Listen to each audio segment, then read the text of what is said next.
Only BC కులగణన అన్నారు. అప్పుడు మేము వ్యతిరేకించితే మళ్ళీ అప్పుడు క్యాస్ట్ సెన్సస్ అని చెప్పారు. దీనికి ఒక గవర్నమెంట్ డెడికేటెడ్ కమిషన్ ఎందుకు ఏర్పాటు చేయలే? ఉత్తమ్ కుమార్ రెడ్డి అంటే పొలిటీషియన్ అండి. ఆయన ఏముంది, కింద ఆఫీసర్లు ఇచ్చిన డేటా ఎట్లా ఇస్తే అట్లా చదువుతారు. ఈయన ఎట్లా అడిగితే అట్లా వాళ్ళు డేటా ఇస్తారు. అదే ఒక రిటైర్డ్ హైకోర్టు జడ్జినో ఒక సిట్టింగ్ జడ్జినో వేస్తే అధికారులకు భయం ఉంటుంది, కింద నుంచి పై దాకా మానిటరింగ్ ఉంటుంది. ఫీడ్బ్యాక్ లేదు. ఫీల్డ్ మీద వచ్చిన డేటాను ఏ విధంగా చూసారో చూడాలి కదా. అసలు పొలిటీషియన్స్ చైర్మన్ గా పెట్టడం ఏంది? ఇప్పుడు ఈ డేటాలో తప్పులు వచ్చినాయంటే దీనికి బాధ్యత ఎవరు వహిస్తారు? మనం ఎవరు వహించాలి? ఇప్పుడు ఉత్తమ్ కుమార్ రెడ్డి వహిస్తాడా? అదే ఒక జడ్జినో ఒక ఐఏఎస్ ఆఫీసర్ని పెడితే వాళ్ళు ఒళ్ళు దగ్గర పెట్టుకొని ఇచ్చేటోళ్ళు. రాజకీయ నాయకులు ఎప్పుడైతే డేటాని చేస్తారో, డేటా అంటే స్టాటిస్టిక్స్ అంటే ఓట్లని సీట్లని వాళ్ళకి కావాల్సిన విధంగా. ఇప్పుడు గతంలో లెక్క ప్రకారం చూస్తే వాళ్ళకి కావాల్సిన విధంగా చేసుకున్నట్టుగా అంతే కదా. గతంలో డీలిమిటేషన్ జరిగేటప్పుడు ఈ 2 మండలాలు ఇక్కడ కలిపితే ఒక నియోజకవర్గంలో జరిగితే రూరల్ పాపులేషన్ ఇంత, అర్బన్ పాపులేషన్ ఇంత. మా ఖమ్మం జిల్లాలో కూడా వీళ్ళు ఏం చేస్తారంటే వాళ్ళకి అనుకూలంగా మార్చుకున్నారని ఆరోపణలు వచ్చినాయి. ఈ పని ఇప్పుడు రేవంత్ రెడ్డి గారి ప్రభుత్వం నిజంగానే ట్రాన్స్పరెంట్ గా చేస్తే వాళ్ళు మొత్తం ఓపెన్ డాక్యుమెంట్ పెట్టాలి కదా వెబ్సైట్ లో. మా ఊర్లో ఎంతమంది ఉన్నారు, ఎంతమంది ఏ కులం వాళ్ళు ఉన్నారు, గ్రామంలో అందరికీ తెలుస్తుంది కదా. ఇప్పుడు గ్రామంలో సిటీలో అంటే తెలియదు, కానీ ఊర్లలో ఏ ఇంట్లో ఎంతమంది ఎవరు ఏ కుల పోలని తెలుస్తుంది. గ్రామం వైజ్ డేటా పెడితే ఆ గ్రామంలో ఏమైనా తప్పులు తడకలు ఉంటే వాళ్ళు మళ్ళీ సవరించుకుంటారు కదా. అంటే వీళ్ళు డేటా దాచిపెడుతుంటేనే అర్థం దాల్నే కుछ కాలా హే. దీన్ని బట్టి రాహుల్ గాంధీ గారు ఏదైతే కొండంత రాగాన్ని తీసిండో వీళ్ళు ఏదో పట్టినట్టు ఉంది. ఇప్పుడు రాహుల్ గాంధీ గారు తీసిన ఎక్స్రే పేషెంట్ ఒకళ్ళది, రిపోర్ట్ ఇంకొకళ్ళది. ఇప్పుడు మరి వైద్యం ఎట్లా చేస్తారు అనేది రేవంత్ రెడ్డి చెప్పాలి. మినిమం బాధ్యత ఉండాలండి. ఇంత పెద్ద ఎక్సర్సైజ్ చేసేటప్పుడు ఇన్ని లక్షల మంది ఉద్యోగస్తుల్ని నెల రోజుల పాటు 50-60 రోజులు పెట్టినప్పుడు దానికి ఒక మానిటరింగ్ కమిటీ లేదు, ఒక ఫీడ్బ్యాక్ సిస్టమ్ లేదు, ఒక హెల్ప్ లైన్ లేదు, ఒక call centre, dedicated call centre లేదు గవర్నమెంట్ నుంచి. ఆ సందీప్ సుల్తాన్ అనేటోడు మేము పోతేనే మాట్లాడాడు. ప్లానింగ్ డిపార్ట్మెంట్ చేసింది. మరి అఫీషియల్ గా గవర్నమెంట్ పెట్టే రివ్యూ మీటింగ్లలోనే ఆయన సందీప్ సుల్తానే ఎగ్గొట్టిండు. దీనికి మొత్తానికి బాధ్యత వహించిన అని చెప్తున్న సందీప్ సుల్తానే బాధ్యత తీసుకుంటాడా ఈ తప్పులకి? మరి రేవంత్ రెడ్డి రాజీనామా చేస్తాడా? ఉత్తమ్ కుమార్ రెడ్డి రాజీనామా చేస్తాడా? దాదాపు 22 లక్షల బీసీలను మాయం చేశారు కదా, 2 లక్షల మంది ఎస్సీలను మాయం చేశారు కదా. వాళ్ళు ఎక్కడ మనం కేసు పెట్టాలి అంటే 22 లక్షల తప్పులు ఉన్నాయి దీనిలో. బీసీల తరపున, ఎస్సీల తరపున 2 లక్షల తప్పులు ఉన్నాయి, ఎస్టీల తరపున 1,00,000 పెరిగారు. మరి ఓసీల జనాభా 16 లక్షలు పెరిగారు. వాళ్ళు ఎట్లా పెరిగారు? వాళ్ళు పెరగడానికి కారణం ఏంటి? బీసీలు మాయమైపోవడానికి కారణం ఏంటి? 16 లక్షలు వాళ్ళు పెరిగారు కదా, మళ్ళీ పర్సెంటేజ్ కూడా పెరుగుతుంది కదా. పెరిగింది కదా, 8%. మరి ఎట్లా అంటే ఈ కేసీఆర్ గారి హయాంలో 8% ఉన్న వాళ్ళు రేవంత్ రెడ్డి హయాంలో 16% ఎట్లా? ఆల్మోస్ట్ 15 అంటే ఎంత పెరిగింది అంటే దీన్ని బట్టే ఇది అశాస్త్రీయమైనది. దీనికి ఒక బాధ్యుడు ఎవరు లేరు, దీనికి ఒక డెడికేటెడ్ కమిషన్ లేదు. మరి డెడికేటెడ్ కమిషన్ వేసినప్పుడు డెడికేటెడ్ కమిషన్ రిపోర్ట్ వచ్చేదాకా ఆగాలి. మరి రేవంత్ రెడ్డి గారు ఏమంటున్నారు నిన్న? లేదు 42% మేము ఇచ్చేస్తాం కాంగ్రెస్ పార్టీ తరఫున. అసలు 42% అనేదానికి అదే అడుగుదాం అనుకున్నారు విఠల్ గారు. ఇప్పుడు మామూలుగా మన రాష్ట్రంలో ఆర్థిక పరిస్థితి ఏ విధంగా ఉందని తెలియకుండానే మీరు విపరీతమైనటువంటి హామీలు ఇచ్చారు. ఏమైనా అడిగితేనేమో మేము లంకి బిందులు ఉంటాయనుకున్నాం, చూస్తే ఉత్త ఖాళీ బిందులు ఉన్నాయని ఇప్పుడు చెప్తున్నారు. మరి ఏ ప్రాతిపదిక మీద? ఆల్రెడీ సుప్రీంకోర్టు గైడ్ లైన్స్ ఉన్నప్పుడు 50%, 50% పెరగకూడదు అనేది రిజర్వేషన్ ఉన్నప్పుడు 42% బీసీలకు ఎలా ఇస్తారు? ఎందుకంటే ఆల్రెడీ ఎస్సీలు ఎస్టీలు ఉన్నారు కదా, మైనారిటీస్ కూడా ఉన్నారు కదా సార్. ఏ రకంగా ఇస్తారు అసలు వాళ్ళు? ఇప్పుడు రేవంత్ రెడ్డి గారు చెప్పిన మాట తీసుకుందాం. ఇప్పుడు సమాజంలో ఎస్సీలకి 15% రిజర్వేషన్ ఉంది, ఎస్టీలకి దేశవ్యాప్తంగా 7.5 అయితే తెలంగాణలో 10%. అంటే ఎస్సీ ఎస్టీ కలిపి 25%. బీసీలకి 27%. 25 + 27 ఎంత? 52. మరి ఎకనామికల్లీ వీకర్ సెక్షన్ కి 10%, 62%. మరి సుప్రీంకోర్టు ఇచ్చిన తీర్పు 50% క్యాప్ ఉందని చెప్తున్నారు కదా. అంటే మీకు ఇబ్బంది అయినప్పుడేమో సుప్రీంకోర్టు గైడ్ లైన్స్ ప్రకారం 50% దాటకూడదు అంటున్నారు. మీకు అనుకూలంగా ఉన్నప్పుడు మాత్రం ఎంత సరే ఇక్కడ 50% దాటకూడదు అంటారు. మరి బీసీలకి 42% ఇస్తే 42 + 15 ఎంత? 57. ఎస్టీలకి 10%, 67. ఈడబ్ల్యూఎస్ 10 కోట్ల 77 అవుతుంది. అంటే ఇక్కడేమో మీరు దాటచ్చు, ఇక్కడికి వచ్చేసరికేమో 50% దాటద్దు అంటారు. అసలు 42% అని మీరు ఎట్లా చెప్తారు? అదే మరి ఇప్పుడు ఎస్సీలు 18% ఉంటే వాళ్ళకి 15% వస్తుంది, మా వాటా మాకు కావాలని జనాభా ప్రకారం అడుగుతున్నారు. ఎస్సీ ఎస్టీలకి వాళ్ళ జనాభా ప్రకారం రిజర్వేషన్ ఇస్తున్నప్పుడు బీసీలకు ఎందుకు ఇవ్వకూడదు?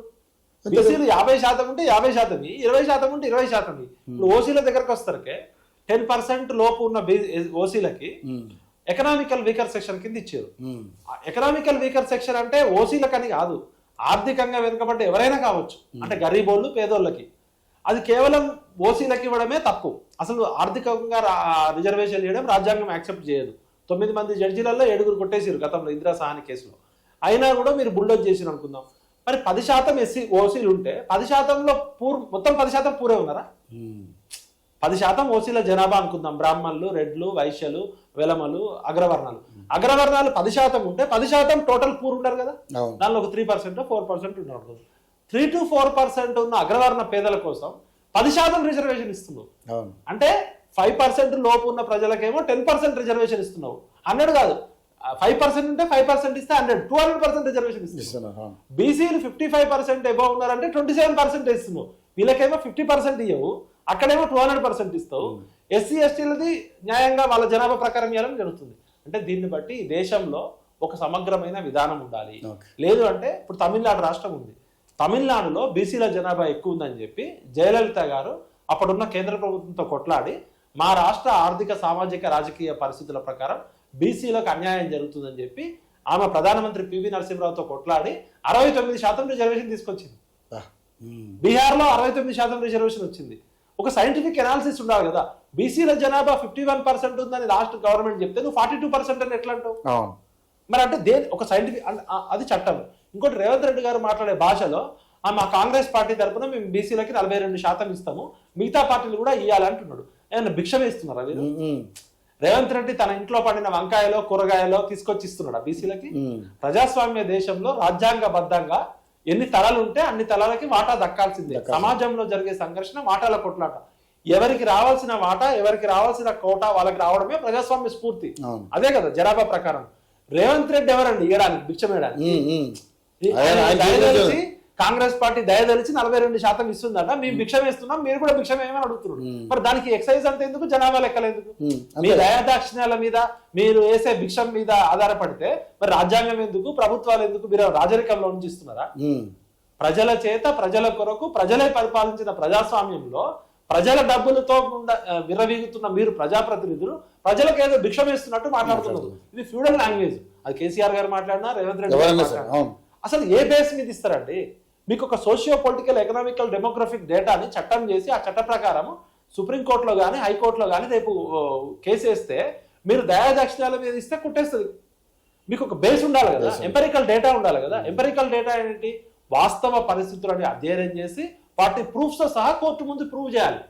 ఇక బీసీలలో ఇంతమంది వెనకబడ్డరు, ఎస్సీలలో ఇంతమంది వెనకబడ్డరు, అగ్రవర్ణ పేదలు ఇంతమంది వెనకబడ్డరు, కాబట్టి వీళ్ళకి మేము సమాన అవకాశాలు కల్పించడం కోసం వీళ్ళకి ప్రత్యేక రిజర్వేషన్ ఇస్తున్నామని చెప్పాలి. ఇది రాజరికంలో మాట్లాడే భాష మాట్లాడుతున్నారు. కాబట్టి వీళ్ళకి ప్రజాస్వామ్య స్ఫూర్తి లేదు, ప్రజల పట్ల ప్రేమ లేదు. 75 సంవత్సరాల నుంచి లెక్కలు చేయకపోవడం ఒక తప్పు అయితే 75 సంవత్సరాలు చేసిన ఎక్స్రేలో పేషెంట్ ఒకరైతే రిపోర్ట్ ఇంకొకరిది వచ్చింది. మరి వైద్యం ఏ విధంగా జరుగుతుంది అనేది రాహుల్ గాంధీకే తెలియాలి. ఇప్పుడు రాహుల్ గాంధీ ముఖం ఎక్కడ పెట్టుకుంటాడు? దేశం మొత్తంలో గర్వంగా చెప్తున్నాడు, నేను Telangana government socio political economical data చేసింది, ఇది దేశం మొత్తానికి రోల్ మోడల్ అని చెప్తారు రాహుల్ గాంధీ గారు. మీరు ఎట్లా చెప్తారు రాహుల్ గాంధీ గారు ఇజ్జత్ తీయడానికి? ఇందులో ఉన్నాయి తప్పుల తనిఖీలు. ఈ తప్పుల తనిఖీలు రాష్ట్రం దేశం అంతా ఎలా చెప్తారు వాళ్ళు? ఇది రోల్ మోడల్ చెప్తున్నారు. అవును. ఇప్పుడు ఒకవేళ నిజంగానే ఏదైనా రోగం వచ్చి 22 లక్షల మంది బీసీలకే రోగం వచ్చి చచ్చిపోయారా, మరి అది హెల్త్ డిపార్ట్మెంట్ తీయాలి కదా. మరి ఓసీలు పెరగడానికి కారణం వాళ్ళకి ఏమైనా ప్రత్యేకమైన దైవశక్తులు వచ్చినాయా? అంటే మరి ఓసీలే సంసారాలు చేస్తున్నారా, ఓసీలే పిల్లలకి అంటున్నారా? మరి బీసీలకు పిల్లలు పుట్టట్లేదా? బీసీలకు ఏమైనా రోగం వచ్చిందా? మరి ఎస్సీల జనాభా 2 లక్షలు ఎట్లా తగ్గింది? ఇది చిన్న పిల్లలు 10th క్లాస్ పిల్లగాడిని తీసుకొచ్చినా కూడా 2011 జనాభా లెక్కలు 2024 జనాభా 25 లెక్కలు తీస్తే యావరేజ్ ఉంటది కదా. ఇప్పుడు స్టాటిస్టిక్స్ అనేది సైన్స్, అది అబద్ధం చెప్పదు. సో డేటా అనేది నెంబర్స్ అనేవి అబద్ధం చెప్పదు. ఓకే, సో ఇప్పుడు మీరు మాట్లాడినట్టుగా క్లారిటీగా చేసినట్టుగా ప్రజల్ని మోసం చేసే కార్యక్రమాలు జరుగుతున్నాయి తప్పితే ఇప్పుడు మీరు చెప్పిన నిజంగా ప్రజలు చూస్తే చాలా క్లారిటీగా వాళ్ళకి అర్థం అవుతుంది. సో కానీ నిజంగానే మరి ప్రభుత్వం ఎందుకు ఇటువంటి పరిస్థితి ఈ కార్యక్రమం ఎందుకు పూనుకుంటున్నాను అంటే డైవర్షన్ వాళ్ళకి అసలు ఈ అగ్రవర్ణ పాలకులకి పిడికెడు మంది పెత్తందారుల చేసిలో ప్రజాస్వామ్యం బందీ అయింది. గతంలో రాజులు ఉండేటోళ్ళు, మహారాజులు ఉండేటోళ్ళు. ప్రజాస్వామ్యం వచ్చినాక ఏమైంది? అదే భూస్వాములు, ఆసాములు, అదే రెడ్డి దొరలు, వెరమ దొరలు, కమ్మ దొరలు, దేశ్ముఖులు, దేశపాండేలు అంతకుముందు సంస్థాన అధ్యక్షులు ఉండే, దేశ్ముఖ్లు ఉండే, ఇప్పుడు ఎమ్మెల్యేలు ఎంపీలు. 100కి 9 మంది 10 మంది లేని పిడికడ మంది పెత్తందారుల చేతిలో 90 మంది జీవితాలు ఆగమవుతున్నాయి. అందుకనే ప్రజాస్వామ్యం రాజ్యాంగం వచ్చినాక ప్రజలందరికీ ప్రాతినిధ్యం ఉండాలి కదా చట్టసభల్లో. మరి ఊర్లలో ఇప్పటికీ గ్రామీణ ప్రాంతాల్లో రెడ్డి దొరనో వెలమ దొరనో కమ్మ దొరనో ఒక దొర చేతిలో ఊరు ఉంటుంది, అవునన్నా కాదన్నా. అందుకనే రాజీవ్ గాంధీ గారు పంచాయతీరాజ్ చట్టం తీసుకొచ్చి 73-74 అమెండ్మెంట్ తీసుకొచ్చి ప్రజాస్వామ్య స్ఫూర్తి కోసం చట్టసభల్లో స్థానిక సంస్థల్లో చట్టసభలు పెట్టి ఆ జనాభాకు అనుగుణంగా బీసీలకి రిజర్వేషన్లు కల్పించిండు. గతంలో 33% ఉన్న రిజర్వేషన్లని కేసీఆర్ గారు 18% చేస్తే రేవంత్ రెడ్డి గారు 42% ఇస్తామని చెప్పి అసలు జనాభా లెక్కలో 22 లక్షల మందిని మాయం చేసిండు కదా. మరి 22 లక్షల మంది జనాభాని మాయం చేసే శక్తి, అంత మంత్రశక్తి ఉత్తమ్ కుమార్ రెడ్డికి ఉందా, రేవంత్ రెడ్డికి ఉందా? ఎస్సీల జనాభాని 2 లక్షలు మింగింది ఎవరు? అంటే something is they don't want to reveal the facts. Statistics means data means statistics. Data is everything. Data driven society. ఇప్పుడు మనుషులు అబద్ధాలు చెప్పొచ్చు కానీ డేటా అయితే అబద్ధం చెప్పదు. మరి 1931 లెక్కలు, 1951 లెక్కలు, 2011 లెక్కల నుంచి యావరేజ్ గా తీసుకుంటూ వస్తుంటే జనాభా పెరుగుతుందా తగ్గుతుందా? మీరు చెప్పండి, జనాభా పెరుగుతుందా తగ్గుతుందా? ఒకప్పుడు 100 కోట్లు ఉండేది, ఇప్పుడు 145 కోట్లకి వెళ్ళింది. ఈవెన్ ఇంత కుటుంబ నియంత్రణ పాటించినా కూడా, ఇంత అవేర్నెస్ పెరిగినా కూడా 1.65% గ్రోత్ అంటే దాదాపు 14 ఏళ్లలో 2 కోట్లు పెరగాలి. అట్లాంటిది 54 లక్షలు, సంవత్సరానికి 4 లక్షలు పెరిగినా కూడా 4 కోట్ల మంది అంటే 4 × 14 అంటే 56 లక్షలు. మరి ఇంటిపోయారు అంటే దీన్ని బట్టి ఏంటంటే ఈ ప్రభుత్వానికి చిత్తశుద్ధి లేదు. ఇది జస్ట్ బహానా మాత్రమే. ఇది బ్రోకర్ గాళ్ళు బోకు ప్రభుత్వం అనేది అర్థమవుతుంది.